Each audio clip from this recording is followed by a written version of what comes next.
సువాలమ్మా ఎట్టా చెప్పేదమ్మా నువ్వే గీసిందమ్మా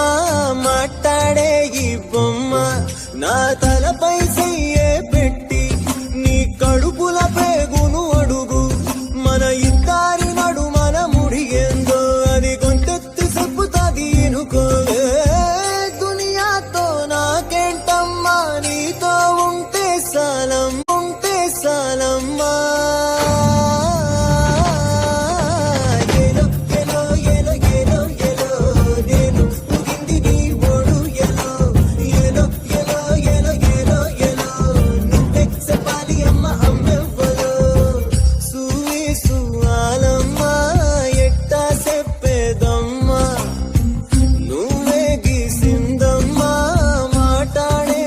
మీకు ఇలాంటి మరి ఇంకెన్నో